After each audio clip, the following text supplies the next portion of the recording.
नमस्कार, news state पर आप सभी का बहुत स्वागत है। हमारी खास पेशकश में आपका स्वागत है। जी हां, 24 का चक्कर। दरअसल लोकसभा चुनावों के मद्देनजर 24 की चौसर की बिसात बिछने लगी है और इसी 24 के चक्कर के लिए तमाम दिग्गज अपना अपना जोर लगाना शुरू कर चुके हैं। कभी कमलनाथ के बीजेपी में जाने ना जाने को लेकर के चर्चाएं गर्म होती हैं, तो कभी मध्य प्रदेश की सभी 29 और छत्तीसगढ़ की सभी 11 लोकसभा सीटों को लेकर के अपने अपने दावे करते सभी दिखते हैं। तो बात करेंगे इसी 24 के चक्कर की। बने रहिए हमारे साथ।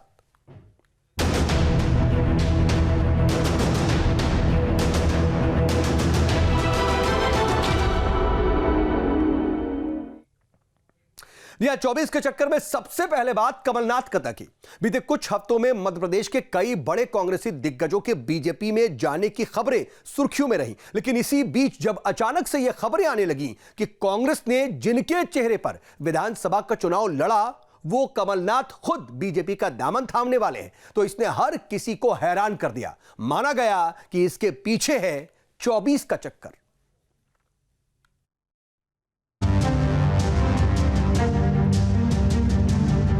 जिला छिंदवाड़ा, दिन 17 फरवरी 2024। दिन का दूसरा पहर शुरू हो गया था। दमुआ इलाके में कांग्रेस कार्यकर्ता से मेल मुलाकात कर रहे कमलनाथ और नकुलनाथ ने तुरंत ही दिल्ली जाने का फैसला कर लिया। उन्होंने अगले 4 दिनों के छिंदवाड़ा में पूर्व नियोजित कार्यक्रम रद्द कर दिए और दिल्ली के लिए उड़ान भरी।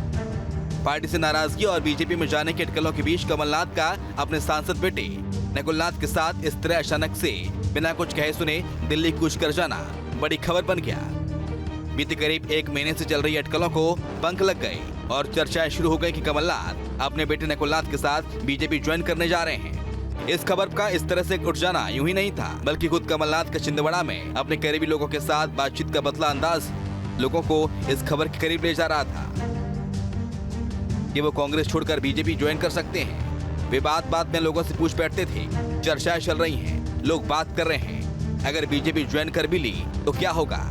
हर वक्त कांग्रेस और गांधी नेहरू परिवार की पैरोकारी करने वाले कमलनाथ की बातचीत कई अंदाज उनके करीबी लोगों के बीच इस शक को और पुख्ता कर रहा था कि कमलनाथ न केवल कांग्रेस छोड़ सकते हैं बल्कि वो बीजेपी ज्वाइन भी कर सकते हैं। अटकलों की साग में घी डाल दिया नकुलनाथ के एक्स हैंडल की बायो में हुए बदलाव ने। यहाँ बदलाव करके कांग्रेस सांसद की जगह पर लिखा मिला केवल मेंबर ऑफ पार्लियामेंट छिंदवाड़ा या कांग्रेस शब्द हटा दिया गया था।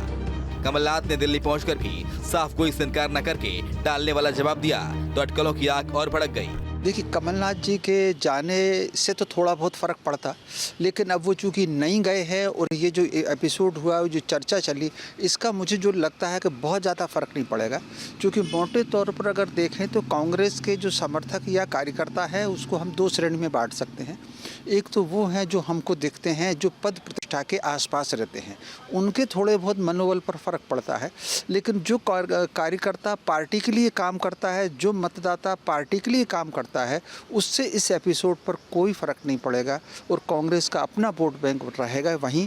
और अगर कम होता है कांग्रेस का लोकसभा में मत का प्रतिशत विधानसभा की तुलना में, तो उसके कारण कुछ और होंगे जो हमको लगभग मार्च के अंत तक ये तस्वीर साफ हो जाएगी कि किसके वोट बढ़ रहे हैं और किसके वोट घट रहे हैं। दरअसल न्यू इंडिया के सियासी दौर में जिस तरह से देश के बड़े बड़े नामवर नेता भाजपा में शामिल हो रहे हैं, तब कमलनाथ के इस बदलाव के प्रति विश्वास करना ज्यादा मुश्किल भी नहीं था।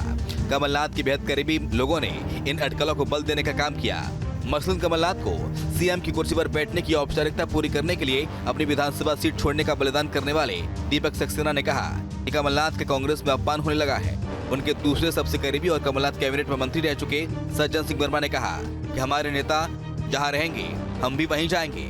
कमलनाथ के करीबी नेता सैयद जाफर ने भी ऐसा ही ट्वीट करके बताया कि उनका हर कदम राष्ट्र निर्माण की दिशा में उठा उचित कदम होगा।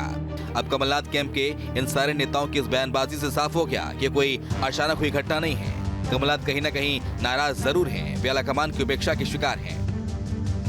कमलनाथ की लीडरशिप में 2023 का विधानसभा चुनाव बुरी तरह हारने के बाद कमलनाथ वैसे ही हाशिए पर आ गए थे। विधायक होते हुए भी न तो वे नेता प्रतिपक्ष बनाए गए, न ही इस बात पर हल्ला हुआ कि वे पीसीसी चीफ के ओहदे से हटा दिए गए हैं। इन दोनों पदों पर नौजवान पीढ़ी की नुमाइंदगी करने वाले दूसरे पंथी के नेता जीतू पटवारी और उमंग सिंघार को कमान दी गई। लेकिन कांग्रेस की केंद्रीय राजनीतिक गतिविधियों में वे कहीं जानबूझकर तो अलग थलग नहीं जा रहे थे। अब तक कांग्रेस के इस पॉलिटिकल मूवमेंट की अगुवा टोली में शामिल कमलनाथ इंडी गठबंधन की बातचीत में शामिल नहीं किए जा रहे, जबकि वो अब तक कांग्रेस के उन चंद नेताओं में शुमार थे जो अपने संपर्कों और संबंधों की ताकत से कांग्रेस की तरफ से दूसरे दलों से बातचीत कर मामले सुलझाते थे। अपने 44 साल के राजनीतिक करियर में कमलनाथ भले ही दिल्ली में सक्रिय रहे हों, उन्होंने भले ही कांग्रेस के प्रमुख चेहरे बनकर बड़ी सियासी गुत्थियां सुलझाई हों, लेकिन वे मध्य प्रदेश में अपनी जमीनी ताकत को लगातार बरकरार रखते रहे हैं। उनके समर्थकों की एक बड़ी फौज प्रदेश में है। छिंदवाड़ा में उनकी ताकत का अंदाजा इस बात से लगाइए कि 2018 और 2023 में कमलनाथ को सीएम कैंडिडेट बनाकर कांग्रेस ने चुनाव लड़ा तो जिले की 7 सीटों पर बीजेपी को शिकस्त मिली और वहां कांग्रेस उम्मीदवार जीते। 2019 के लोकसभा चुनाव में सूबे की 29 में से 28 सीटों पर भाजपा ने कब्जा जमाया, लेकिन छिंदवाड़ा में कमलनाथ का किला भेद नहीं सके।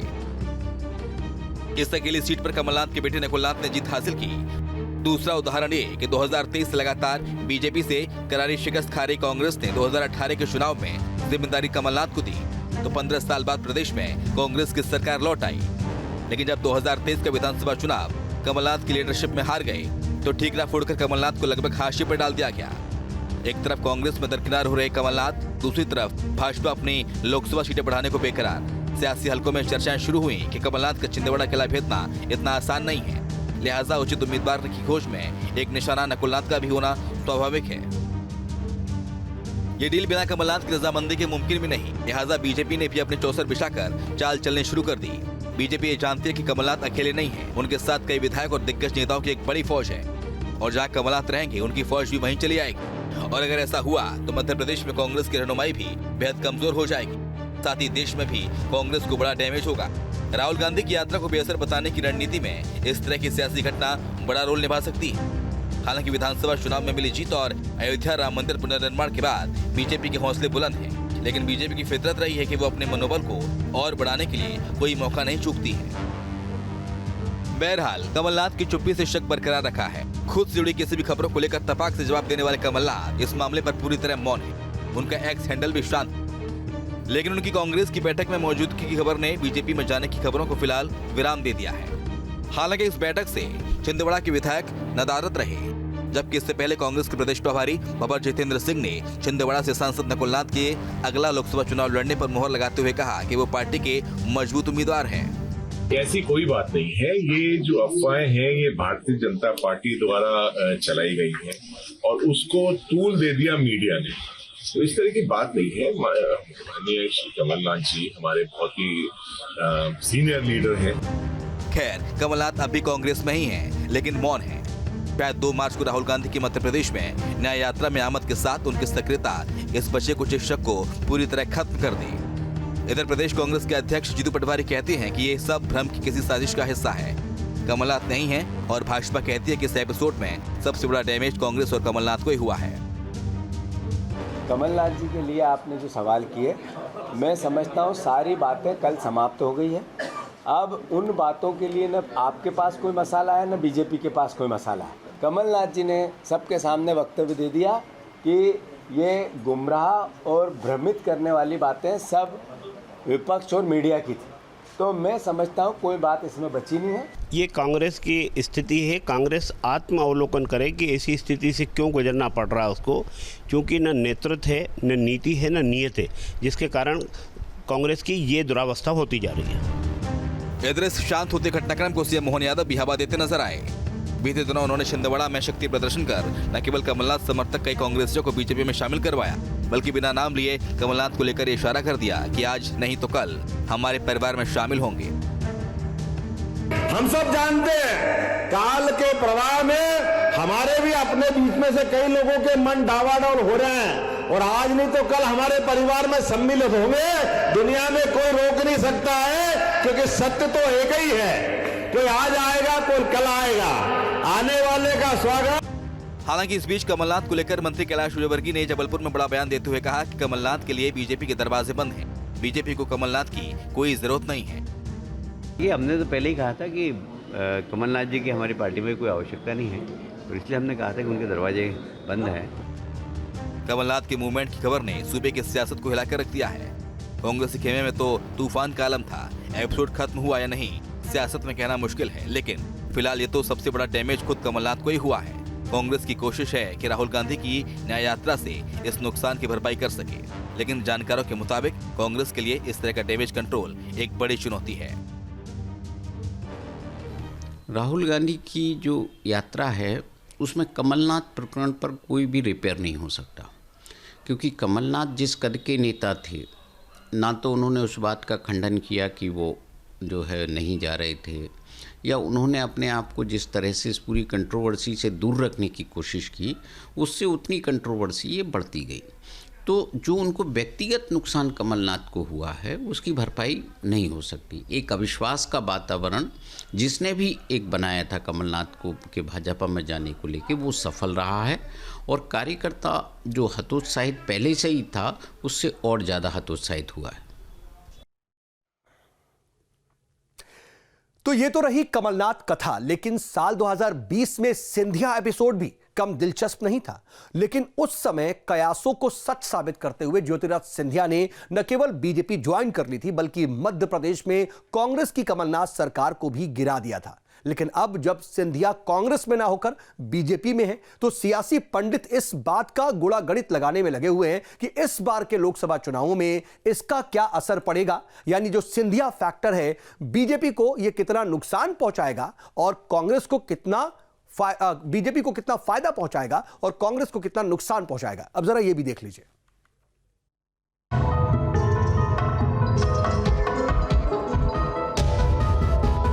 वैसे तो 24 के चक्कर में हर राजनीतिक दल और हर बड़ा नेता खूब जोर आजमाइश कर रहा है। बीजेपी का अब की बार टारगेट मध्य प्रदेश की सभी 29 की 29 लोकसभा सीटों को जीतने का है, और इस टारगेट को पूरा करने के लिए बीजेपी हर मुमकिन कोशिश भी कर रही है। पिछले लोकसभा चुनावों में बीजेपी के लिए 2 सीटें हमेशा से ही चुनौती रही। एक कमलनाथ का गढ़ छिंदवाड़ा और दूसरी सीट थी गुना लोकसभा सीट, वो बीजेपी ने साल 2019 के लोकसभा चुनाव में फतेह कर ली है। गुना को सिंधिया परिवार के गढ़ कहा जाता था। मध्य प्रदेश में सिंधिया वंश की गढ़ सीट गुना पर करीब 3 दशक तक सिंधिया परिवार का कब्जा रहा। 2014 के चुनाव में प्रचंड मोदी लहर के बावजूद यहां पर बीजेपी को हार का सामना करना पड़ा था। अब तक हुए उपचुनाव समेत 20 चुनाव में सिंधिया राजघराने के प्रतिनिधियों को 14 बार जीत मिली। ज्योतिरादित्य सिंधिया की दादी विजयराजे सिंधिया 6 बार, पिता माधवराव सिंधिया 4 बार और स्वयं ज्योतिरादित्य सिंधिया 4 बार जीते हैं। एक बार सिंधिया राजघराने के करीबी महेंद्र सिंह कालूखेड़ा जीते थे, लेकिन 2019 के लोकसभा चुनाव में उन्हीं के करीबी रहे केपी यादव ने बीजेपी के टिकट से चुनाव लड़ा, जिसमें ज्योतिरादित्य सिंधिया को हार का सामना करना पड़ा। पार्टी सिंधिया को गुना से लड़ाती हैं तो निश्चित तौर पर वहाँ जो आसपास के क्षेत्र में है प्रभाव तो पड़ेगा, और जो आंतरिक राजनीति है, जो मौजूदा सांसद हैं, उनकी पोजीशन भी डिस्टर्ब होगी। कांग्रेस के पास फिर उनके मुकाबले कोई कैंडिडेट है कि नहीं। आज यदि केपी यादव को देते हैं तो किसी और को कांग्रेस कैंडिडेट बनाती है, तो लगभग मुकाबला एक फेस वाइज बराबरी का हो जाता है। लेकिन जब सिंधिया का फेस होता है तो उस कद का आदमी विपक्षी दल को जरूरत पड़ती है।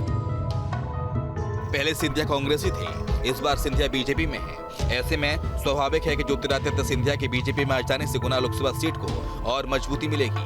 हालांकि ज्योतिरादित्य सिंधिया का मध्य प्रदेश की राजनीति में अच्छा खासा प्रभाव है। ज्योतिरादित्य सिंधिया प्रदेश में सरकार बनवाने और गिराने तक का मादा रखते हैं। इसका अंदाजा इस बात से लगाया जा सकता है कि प्रदेश में सिंधिया ने ही 2020 में 15 महीने की कमलनाथ सरकार को काट फेंका था और बीजेपी की सरकार बनी थी। राजनीतिक जीवन में करीब 18 साल कांग्रेस के साथ बिताने वाले ज्योतिरादित्य सिंधिया ने हाथ का दाम दंड छोड़कर अब बीजेपी के हो गए। सिंधिया के इस चौंकाने वाले फैसले के साथ ही मध्य प्रदेश की सियासी तस्वीर भी बदल गई। यूं तो सिंधिया की कमलनाथ सरकार से नाराजगी किसी से छिपी नहीं थी, लेकिन अचानक पार्टी छोड़ देने से उनके फैसले ने सबको चौंका दिया। सिंधिया ने पार्टी के 28 विधायकों के साथ कांग्रेस से इस्तीफा दिया, जिससे सूबे की कांग्रेस की सरकार अल्पमत में आ गई और फिर तत्कालीन सीएम कमलनाथ को इस्तीफा देना पड़ा। तो वहीं सिंधिया कांग्रेस छोड़ बीजेपी में शामिल हो गए। बस फिर क्या था, विपक्ष में बीजेपी ने मौके को भुनाया और प्रदेश में उपचुनाव हुए, जिसमें बीजेपी की जीत हुई और शिवराज सिंह चौहान ने चौथी बार मुख्यमंत्री पद की शपथ ली थी। जानकार बताते हैं कि कांग्रेस के चुनावी घोषणा पत्र में किए गए वादों को पूरा न करने से सिंधिया काफी निराश थे। राहुल गांधी ने मध्य प्रदेश में घोषणा की थी कि राज्य में कांग्रेस की सरकार बनने से 10 दिनों के अंदर ही किसानों के कर्ज को माफ किया जाएगा और बेरोजगार युवाओं को भत्ता मिलेगा, लेकिन ऐसा हुआ नहीं, जिससे प्रदेश में युवाओं और किसानों के बीच गुस्सा पनपने लगा और नतीजतन सिंधिया को बगावत करनी पड़ी। सिंधिया के इस्तीफे की वजह मध्य प्रदेश में 2018 से पार्टी का नेतृत्व देने में आनाकानी करना भी था। सिंधिया ने विधानसभा चुनाव से पहले मुख्यमंत्री पद का चेहरा घोषित करने की मांग की थी, लेकिन एमपी कांग्रेस के तत्कालीन अध्यक्ष अरुण यादव ने इसका विरोध किया। सिंधिया को न सीएम बनाया, न डिप्टी सीएम और न ही पीसीसी चीफ, जिससे सिंधिया काफी समय से नाराज चल रहे थे। हालांकि बाद में बीजेपी पर विधायकों की खरीद फरोख्त समेत कई आरोप लगे, लेकिन सरकार ने अपना कार्यकाल पूरा किया और 2023 के चुनाव में प्रचंड बहुमत के साथ भारतीय जनता पार्टी की वापसी हुई। ऐसे में 2024 का लोकसभा चुनाव सर पर है। बीजेपी को उम्मीद है कि सिंधिया के आने का फायदा उसे विधानसभा चुनाव में तो मिला ही, बल्कि लोकसभा चुनाव में भी मिलेगा। Team news state. ये तो बात रही मध्य प्रदेश की, लेकिन इधर छत्तीसगढ़ में भी लोकसभा की लड़ाई कम दिलचस्प नहीं है। छत्तीसगढ़ की 11 लोकसभा सीटों में से अभी बीजेपी के पास 9 तो कांग्रेस के पास 2 सीटें हैं, लेकिन बीजेपी जहां सभी 11 सीटों पर कब्जा जमाने के लिए जोर लगा रही है, तो कांग्रेस भी दावा कर रही है कि वो इस बार के लोकसभा चुनावों में अपने 2 सीटों के रिकॉर्ड से ज्यादा सीटें हासिल करेगी।